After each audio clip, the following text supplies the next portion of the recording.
I have a testimony that I want to share, and I've had it for a while, but the time just hasn't been right. Probably because I've been healing from this, also because I've been taking time to put the pieces together to see how God was working and how He was there with me the whole time, even though I felt like I was alone. I'm mostly just recovering because it took a toll on me spiritually, mentally, physically, and it was very taxing. But this morning I woke up and God said, Antoinette, now it's time to share your story. So I'm going to share my story, and it's not from a place of hurt, bitterness, anger, resentment. None of that's in my heart. It's just an opportunity for me to share how good God has been, and to mostly, if anything, I need to let people know how good God is and what He's done for me, and I can't keep that in. So I am ready to share my story. This is my Exodus story. So back in 2017, I found a gym in Elgin and fell in love with the gym, fell in love with the coach. My daughter and the owner connected well. And so during classes, I would correct kids, tell them to point their toes, tell them to stand in line. And one day she was like, do you want to coach?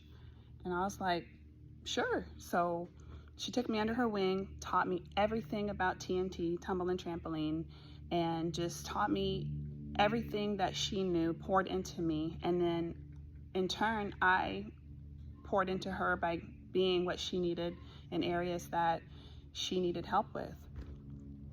Fast forward to 2021, she was ready to just focus on teaching because she owned a school and a gym.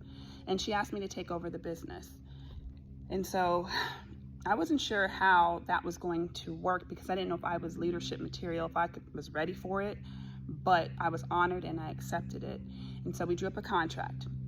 This is how much rent would be. This is for the equipment, and put it all together each month, and you just pay till it's clear.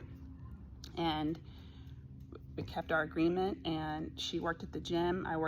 She worked at the school. I worked at the gym. We were alongside each other, and it was awesome. I want to say that I am so grateful to have a place. Most people that start out have to go look for a place, and there was a place already there for me. And it wasn't something that I would say would be what I could see, and that's okay, but it was something. And I was able to operate out of it. I was able to do a lot, and I'm so grateful for my start. I'm so grateful for the place and the facility and the opportunity. So I don't want that to not be mentioned. But over time, I did start to feel like I was outgrowing the place, and I started to feel like a caged bird or a plant that needed a new pot because the roots were growing too big. But I couldn't do anything. It was part-time. I worked full-time somewhere else, and I needed to make sure that I still had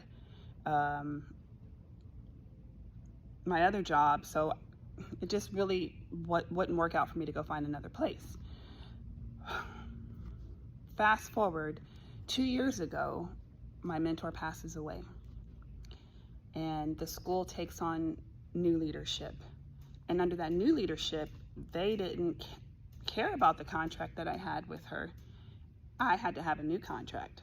So not only did I have to pay this contract, but I also had to pay another contract. And the thing was, at that time, I wasn't making very much money because I lost money because of the condition of the facility, the grounds, and a lot of people didn't want to go there for obvious reasons. And it's like, man, I'm already barely getting by. Now I have to pay more and give more of me. I was like, okay, well, in this contract, if I have to do this, y'all have to make sure that y'all take care of these grounds because this is why I'm already suffering. And they put in their contract, we will take care of the grounds. Signed the contract. Started off really good. We were doing good, but then over time, grass started getting high. And we were out in the open country area, and so when that grass gets high, that invites other things. So we had wolf spiders, we had crickets. The building had leaks, so every time it rained, it would leak from the ceiling onto my equipment. It had barn doors, so whenever the wind blew, it blew things in. And so I was dealing with all of these conditions, and they couldn't keep the grass cut. And so I would email and say, hey, I know that this is part of our agreement. Can you please hold on to your agreement? And it was so difficult driving up there, knowing the grass was high, knowing I was going to see spiders, knowing that all this stuff was happening. Like, I was getting discouraged because it was like, how can I expect these kids to show up when I don't even want to show up, because it's not fair? But yet, here I am. And so one day I pull up to the gate and the grass is cut at the school. So I'm like, yes, they finally heard me. Get to the back of the gym and the grass is still tall all around the building, all in the back area. That felt like a slap in the face. It was like, forget what you said, we're not gonna do it. And it's like, they're not hurting me, even though I don't know if it was an attack against me, but they weren't hurting me, they were hurting these children. The kids that were going to their school had to be in that building too, so they were hurting them, not me. And it was just like the biggest slap in the face, because it was like, wow, this was like message received, right? And so I just discouraged at the ultimate level. It was so hard to continue to show up because I didn't have it in me anymore. I was wondering, why am I even continuing? I'm barely getting by. I'm having to pay here and pay here. I'm not getting any return from any of this. Why? But I had kids that still showed up, kids that didn't leave me, kids that were like, yeah, these are the conditions, but I love this, I love you, so we're in this. And I had to show up for them. I had to put a smile on for them. And there were so many days where I got through it. But at the end of the day, I would go home and I would just be so depleted and just crying like, God, you gave me a vision. You gave me a purpose. You told me this is what you want me to do. You've laid it out to where I had all these opportunities to come. Why am I here? Why is it happening? Sometime around this time, I was also on a journey of being more transparent, because I'm the strong one. I'm the strength. And a lot of times I would never tell people when I was going through stuff. I would just carry it and carry it alone. But I have been working on being transparent. And one day I was at the gym and there was a parent sitting there and something just told me, go talk to her. And so I'm sitting next to her and we're looking around the gym and I was just like, I've got to get out of here. I said, but I can't afford to go anywhere else. And we need a bigger place with high ceilings, and that's going to be even more. So what am I going to do? And she says, my mom, the church she goes to, they have a building next to it they don't even use. And I was like, yeah, but we need high ceilings. And she goes, oh, the ceilings are pretty high, and I think the place is bigger than this. And I'm like, if it's bigger than this and the ceilings are high, it's probably going to be some money. I was like, can you tell your mom we could possibly be interested and set up a meeting? And she was like, sure. So her mom let the pastor know, and then the pastor calls me and says, I want to meet with you and your husband. And so we go to meet with the pastor, and I am just transparent, vulnerable, and just honest. And I let her know, God gave me this purpose. God gave me this vision. God showed me that this is my ministry, but I am suffering every which way and I can't get any help. And these kids don't deserve what they're being put into, and I can't afford to do more than I'm doing. I showed her the pictures, I showed her the videos, and I just said, I just need help. I prayed to God and said, God, I can't do this on my own. And so, sure enough, she said, let me pray and talk to the elders and we'll get back with you. Now, prior to this, I left something out. During those days where I was just tired and discouraged, one night I went home and I went into my garden, because that's my place of peace, and I just began to pray. And I prayed like I never prayed before. And I prayed with so much faith. And the awesome thing is, my mentor, that lady had faith, like faith, and she knew scripture. So she knew how to call God on his word and say, God, you said this, and I'm trusting you to believe that, and believing that you're going to do this. And I witnessed her. I witnessed her prayers. I witnessed God opening doors for her. I was there, and it was like amazing to see. But that wasn't who I was as a Christian. And so I thought, because this night I prayed out of desperation. I prayed out of defeat. And I was like, God, I can't do this on my own. I have no power. There's nothing that I can do for me right now. I said, but you are able. You're able to open doors that I can't open. You're able to to provide when I can't. And God, I'm just asking you, don't do it for me. Do it for those children. Do it because you called me for this purpose, and help me to see it through, God. So I laid it all on the line. I also played the lotto because I was like, hey, maybe if I play the lotto, God's going to bless me and I'll have money to move.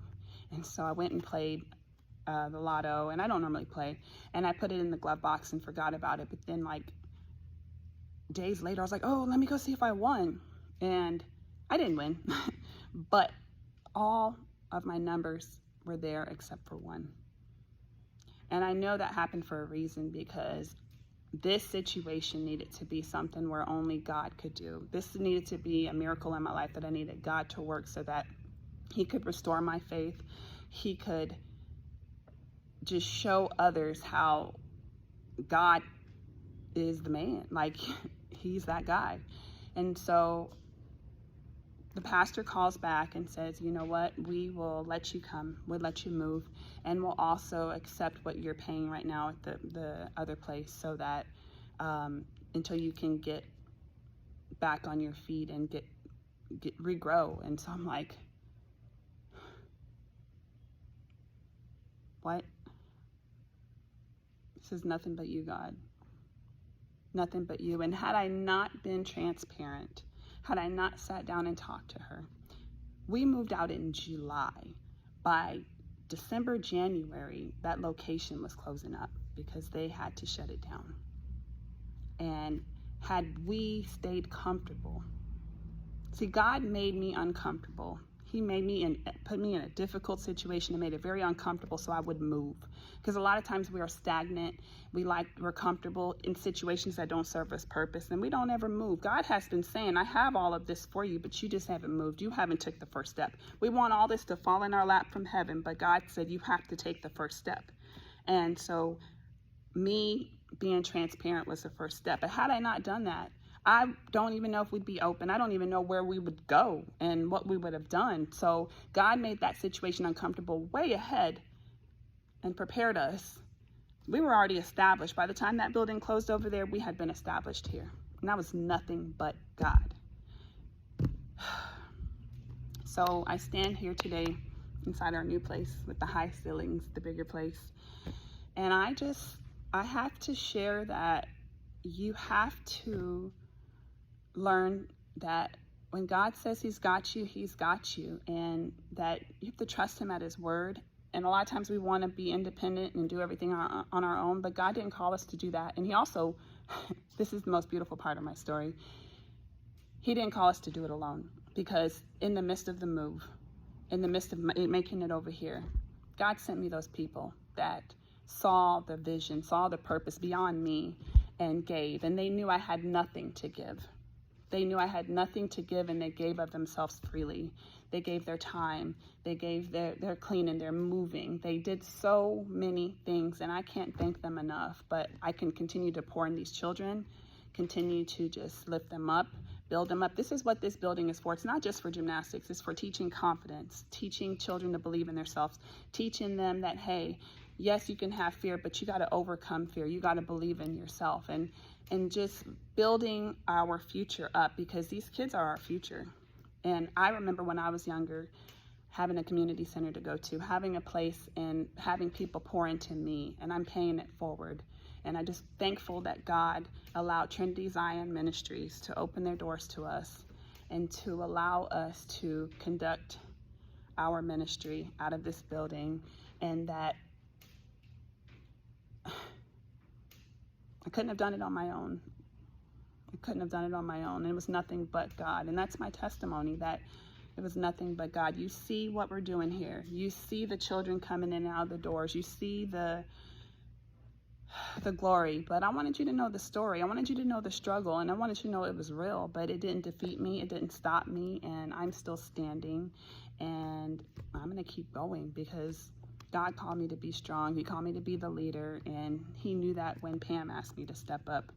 And I'm so grateful she poured everything into me. And even though she's gone, her legacy continues through me, because we had a mission, and we're going to see it out. And I'm going to pour into these kids so that they can continue to carry the legacy, because it's beyond me. It's bigger than me, and only God gets the glory in this situation. Only God gets the glory. And I just had to share my story today. I had to share my testimony. I had to, because I've been sitting on it for a while. But I know in sharing my story, some people may be offended. Some people may feel attacked. But again, it doesn't come from anger. It doesn't come from bitterness. It doesn't come from retaliation. This is just me saying, hey, that happened. I went through that.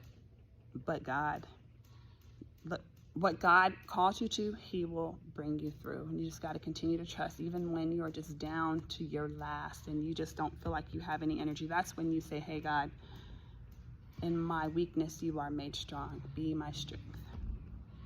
So thank you for listening. And if you hang tight after, I want you to see the video testimony, because I did take pictures and videos of all of this. And I just want you to look at the video, reflect back on my story, and really truly see how God did his thing here at TNT off of Shiloh. Thank you.